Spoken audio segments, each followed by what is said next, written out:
Ini istimewanya kami bawakan satu tajuk di mana titah Sultan Nazrin memanusiakan teknologi dan juga memelihara kebenaran. Kita akan bersama dengan seorang tetamu, tetapi sebelum itu saya ingin kongsikan berita mengenai Sultan Nazrin, titah waspada kesan AI terhadap kebenaran, di mana Sultan Perak, Sultan Nazrin Shah bertitah meskipun kecerdasan buatan AI sedang mengubah cara penciptaan dan juga perkongsian maklumat, namun ia juga menimbulkan cabaran baru terhadap kebenaran. Dalam titah diraja pada persidangan dan Festival Perhubungan Awam Global ataupun singkatannya GPRCF Malaysia 2025 hari ini, baginda bertitah adalah menjadi tanggungjawab komunikator seperti wartawan, ahli strategis, pendidik dan pemimpin untuk memanusiakan teknologi. Ini bagi memastikan inovasi ini tidak sama sekali menggantikan empati dan kepantasan tidak melangkaui keikhlasan, dan kita perlu senantiasa berwaspada.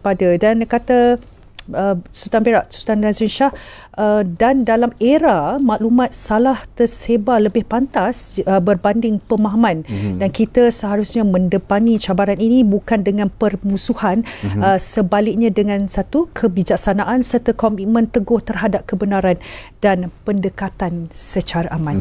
Baik, dan untuk itu kita akan bersama tetamu yang cukup arif untuk membincangkan isu ini, iaitu Profesor Datuk Dr. Muhammad Fauzan Nordin, Pengerusi Jawatan Kuasa Keselamatan Siber Yayasan Pencegahan Jenayah Malaysia MCPF. Assalamualaikum Datuk. Waalaikumsalam warahmatullahi wabarakatuh. Apa khabar? Alhamdulillah sihat. Alhamdulillah sihat. Terima kasih Zahan dan Hilman. Ya. Baik, seperti yang Zahan bacakan mengenai perincian topik ini, baginda Sultan Nazrin menegaskan keperluan untuk memanusiakan teknologi agar inovasi ini tidak menggantikan sifat empati dan juga keikhlasan manusia itu sendiri. Jadi dari sudut pandangan Prof sendiri, apa agaknya maksud sebenar seruan ini dalam konteks perkembangan pesat kecerdasan buatan ataupun AI di dunia digital hari ini? Okey, bismillahirrahmanirrahim. Assalamualaikum warahmatullahi wabarakatuh.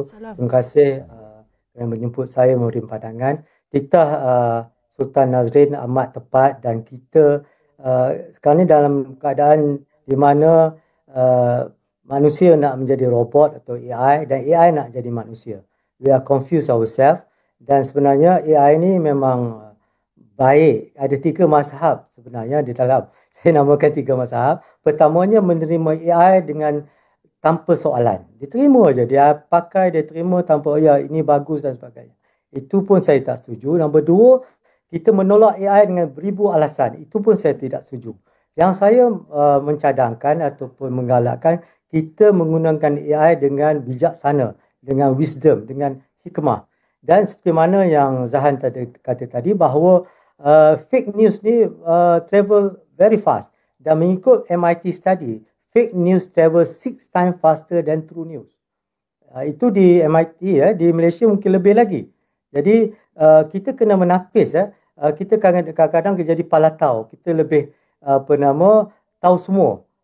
Bidang ni tahu, bidang tu tahu. Dan di China, mereka kalau nak jadi influencer, mereka menekankan bahawa seorang tu kena punyai background yang betul dan at least ada ijazah. Tidak boleh jadi palatau. Ya, jadi itu yang kita risau, dan alhamdulillah di negara-negara Eropah terutamanya di Sweden dan Finland telah mengharamkan ataupun tidak membenarkan anak-anak, kanak-kanak yang umur 16 tahun ke bawah punya social media.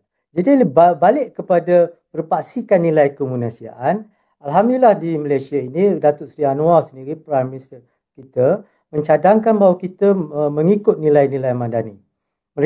Beliau mengatakan daerah digitalisasi ini bukan kita nak membangun negara dengan berdasarkan algoritma. Algoritma itu ada alat teknologi untuk membantu kita untuk membangun. Tapi yang akan membangun kita adalah nilai-nilai kemanusiaan, nilai-nilai moral, nilai-nilai bahasa kita,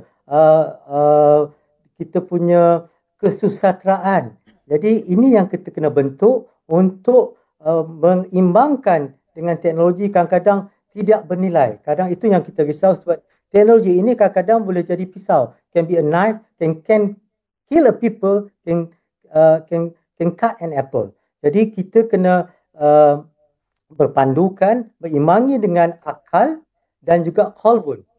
Ini yang kita tidak ada di dalam AI ini. Dia tidak ada qalbun salim. Dia ada peringkat data, information, mungkin juga knowledge, tapi tidak ada hikmah, wisdom. Kerana wisdom ini memerlukan hidayah daripada Allah SWT.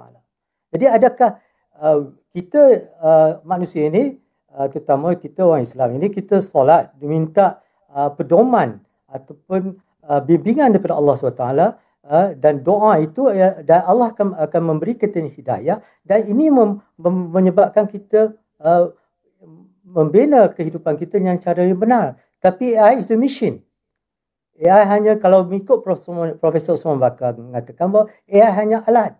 Tapi kadang-kadang kita menjadi alat itu jadi alatism. Sepatutnya alat itu membantu kita, bukan membantu dan malah membunuh nilai-nilai moral kita. Jadi kita kena balik kepada asasnya, iaitu biarlah AI ini yang kita seperti mana Profesor Fifi Lee, co-founder Stanford Institute of Human Centered of Artificial Intelligence, dia mengatakan bahawa AI ini adalah civilizational technology. Yang ini kalau bahasa mudah Melayunya adalah teknologi tamadun. Tamadun. Jadi di Malaysia ini kita nak membina tamadun madani, biarlah AI ini berdasarkan nilai-nilai madani. Apa nilai-nilai madani? Sustainable. Yakni kemampanan, kesejahteraan dan yakin.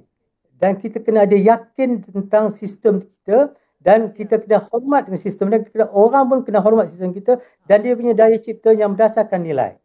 Dan kita bisa mencelah sikit kita bercakap tentang dunia digital kini yang dibentuk oleh algoritma dan juga automasi, ya Datuk, ya. Jadi sejauh mana Datuk melihat ancaman seperti macam selalulah yang dekat dengan kita, maklumat palsu, memanipulasi data dan juga penyelewengan fakta, menjejaskan kebenaran yang menjadi asas komunikasi berkesan seperti yang dititahkan oleh Bang Ida. Datuk, bagaimana? Okey, saya nak cuba menerangkan sikit sebab mengikut Al-Farabi yang diterangkan oleh Profesor Osman Bakar, bahawa kita bincang tentang AI, Artificial Intelligence. Tapi kita lupa satu lagi, Natural Intelligence.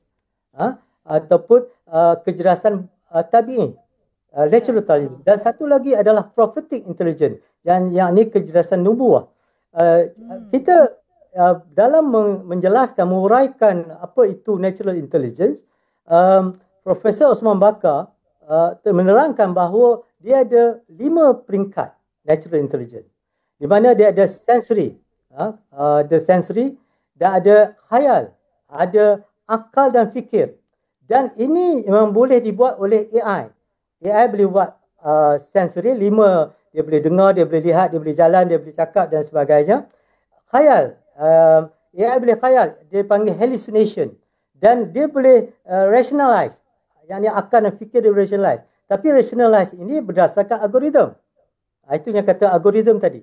Tetapi dia tak dapat ilham. Natural intelligence dia ada ilham. Ilham ini memerlukan fitrah ataupun hidayah. Yang ini yang penting, dan paling penting. Yang peringkat paling tinggi adalah qalbun, heart, jiwa. Di sini AI tidak ada spiritual. Kita alhamdulillah, insya-Allah kita ada spiritual. Sebab tu dalam surah At-Tin Allah SWT berfirman, Bismillahirrahmanirrahim, laqad khalaqnal insana fi ahsani taqwim. Sesungguhnya Allah menciptakan manusia itu sebaik-baik kejadian ciptaan. Tetapi summa radadna wasfala safilin.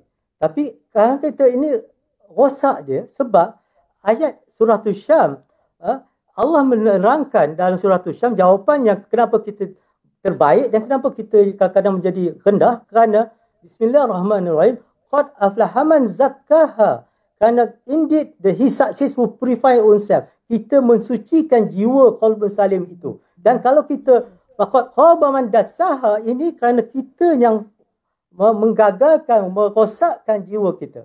Jadi ini yang penting peranan ibu bapa pendidikan. Saya teringat bila Profesor Parsi, profesor daripada Melbourne, dia menerangkan di Brunei ketika saya menjadi keynote speaker, dia kata sekarang ni bila lecturer nak assignkan, bagi assignment kepada student, dia suruh ChatGPT yang buat. Dia ChatGPT buat, dia bagi kepada student akan suruh ChatGPT yang buat homework itu. Dan apa yang berlaku bila student yang hantar homework itu kepada lecturer tadi, lecturer suruh ChatGPT yang grade dia. Akhirnya kitaran itu kita educate, kita mengajar machine ChatGPT, kita tak ajar manusia. Jadi Profesor Parsi kata, what's wrong with us? What is the direction of our education? So dia yang daripada ini mengatakan kita kena gagal dan kita kembalikan merubah pendidikan kita sebenarnya. Yes. Alangkah sayangnya sekali masa ini sahaja yang kita ada bersama Datuk untuk sesi ini. Betul. Memang seru nak berbual dengan Datuk mengenai perincian isu ini. Namun kita akan bertemu lagi insyaAllah. Terima kasih Datuk atas perkongsiannya mengenai. Terima kasih Datuk. Nama Zahan dan Hilman, kita perlu ni banyak kali dengan ramai lagi. Terima kasih. Betul. InsyaAllah. Kami usahakan nanti insyaAllah. Terima kasih. Itu dia Profesor Datuk Dr. Muhammad Fauzan Nordin, pengerusi MCPF atas perincian mengenai titah Sultan Nazrin memanusiakan teknologi memelihara kebenaran.